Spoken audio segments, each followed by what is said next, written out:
Estamos de regreso en su mejor programa educativo Sin Estrés, un espacio para tu bienestar y tu crecimiento con el mejor equipo, TV Andes, porque somos tu reflejo. Muy bien, quiero recordarles que para este sábado 22 tenemos el primer taller de trastorno por déficit de atención e hiperactividad. Atención maestros, atención profesores, atención docente, atención padres y representantes. Si ustedes creen que necesita información, acérquese, llámanos, contáctenos y con gusto le vamos a ofrecer toda la información en ese taller. ¿Qué les ha parecido hasta ahora este testimonio? Realmente pues mueve vibra porque sé que muchas de las personas que estaban observando se sintieron identificados y tal vez la motivación para que usted se acerque a terapia. En este segmento, en este bloque del programa, quiero hacerle la invitación para que podamos conversar con una persona bastante joven, pero que tiene una profesión maravillosa, respetada en el estado Trujillo. Ella es médico y también es neurólogo. Bienvenida, Mary, un placer Gracias. Tenerte aquí con nosotros. Qué mejor que tener un neurólogo para poder aclarar tanta terminología que muchas veces nosotros tenemos confundida, pues, ¿no? Una de las primeras, hablábamos detrás de cámara, que una de las primeras equivocaciones es decir rabia. ¿Por qué Sí. eso, Mary? Bueno, ante todo, debemos diferenciar los términos en cuanto a la rabia, que es una enfermedad que se transmite del perro por lo general hacia los humanos, que ataca el sistema nervioso central y es bastante aparatosa, a diferencia de lo que es la ira, este sentimiento que logramos expresar de disconformidad para con las personas o con el entorno que nos rodea. Entonces, muchas personas en la calle dicen, no, tengo mucha rabia, y realmente no es rabia, sino sería ira. Exacto. Ira, estoy irritable, ansioso, tensionado, amargado. Exacto. ¿Será que habrá alguna persona amargada en el hogar? ¿Qué dicen allá en casa? ¿Cómo manejamos nosotros la ira en nuestro hogar, en nuestro trabajo? Usted puede escribirnos a través del 0414-970-3956 o puede seguir nuestra cuenta Twitter para que podamos reflexionar sobre el tema del día de hoy.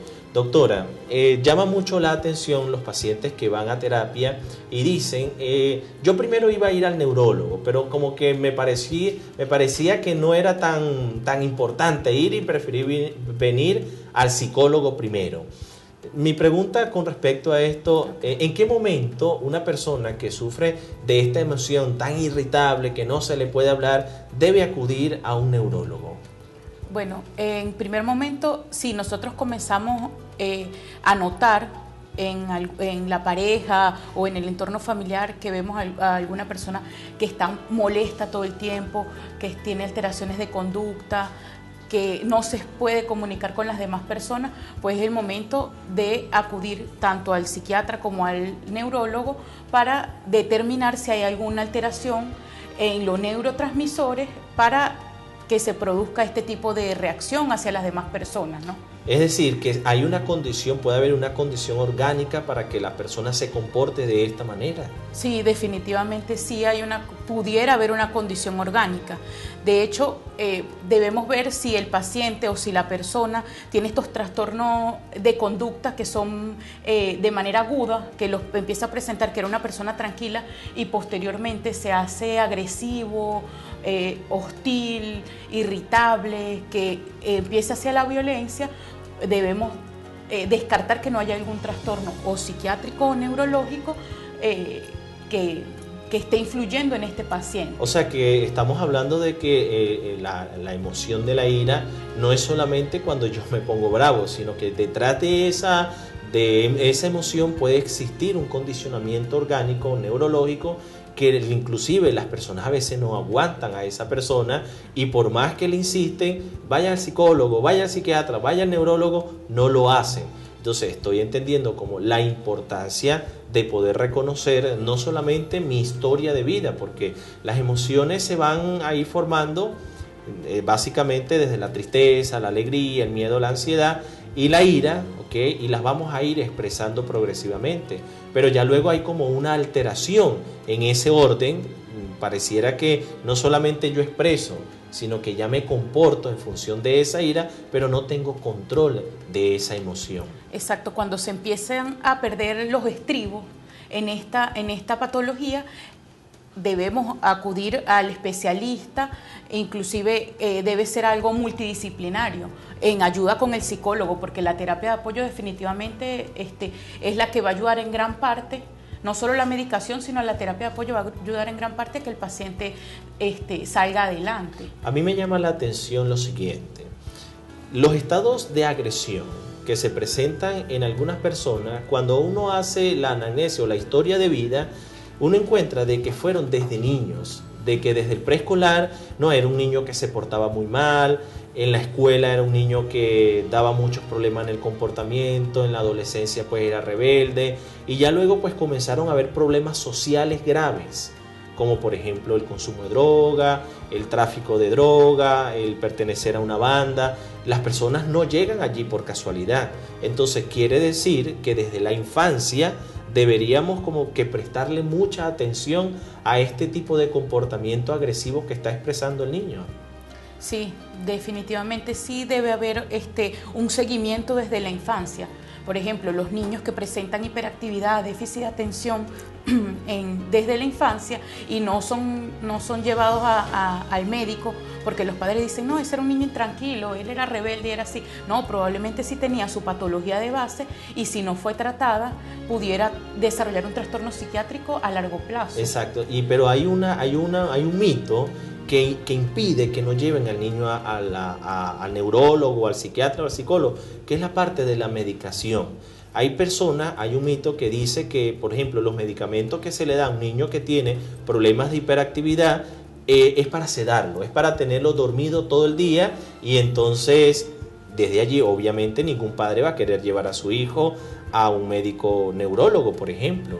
En ese sentido, ¿cómo funciona el fármaco, cómo funciona el tratamiento farmacológico en los niños específicamente que tienen problemas en el comportamiento y que está acompañado ese comportamiento con mucha agresión? Bueno, realmente no vamos a producir en el paciente un estado de sedación, mucho menos en los niños. Si requiere medicación y no solo la terapia de apoyo, el niño recibiría una medicación que haría que no tenga trastornos del sueño, que esté un poco más tranquilo, para que pueda llevar una vida normal, e inclusive mejora muchísimo el rendimiento escolar porque logran prestar atención en las tareas, a hacerle caso a los padres, no comportarse de manera agresiva, dormir bien. O sea que no son sedantes. No, definitivamente no son sedantes. Entonces muy pendiente allá en casa para que podamos romper ese mito que muchas veces no llevamos al niño al médico neurólogo porque creemos que lo vamos a sedar. Y ya estamos escuchando de un profesional que practica esta ciencia tan importante como la neurología, que no estamos sedando a los niños. Doctora, algo muy importante en el área de la irritabilidad, el sueño. El sueño tiene algo que ver con mantenerse irritado. Por ejemplo, hay personas que duermen muy poco y entonces al otro día están como muy irritables todo el día. ¿Eso puede estar pasando? Sí.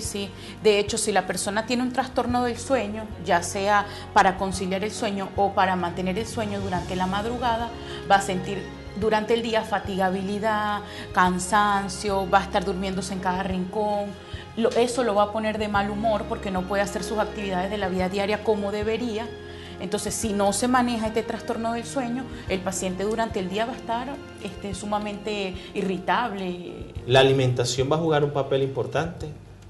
La alimentación, por ejemplo, si hay mucha azúcar, por ejemplo, que estemos tomando mucho refresco. Sí, sobre todo en los niños o en el adulto, el uso de café, de bebidas oscuras como cola, té negro, medicamentos, bebidas que son endulzadas. Esos medicamentos, esos alimentos sí pudieran ser un poquito estimulantes del sistema nervioso central, entonces condicionan a que hayan trastornos del sueño y a que la persona esté todo el tiempo hiperactiva. Y ni hablar de las personas que tienen un trastorno de dependencia al alcohol o de dependencia a otras sustancias ilícitas que desde el síndrome de abstinencia va a surgir pues una irritabilidad incontrolable en muchas ocasiones hasta que la persona pues tenga la droga que está consumiendo o a la que tiene dependencia.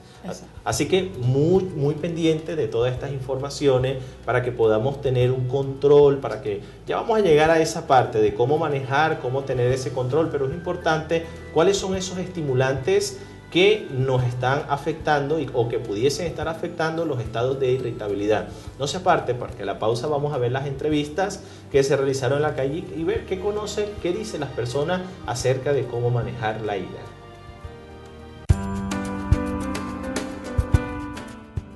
La rabia, estallido emocional. Suprimirla es una forma de crear una bomba en tiempo.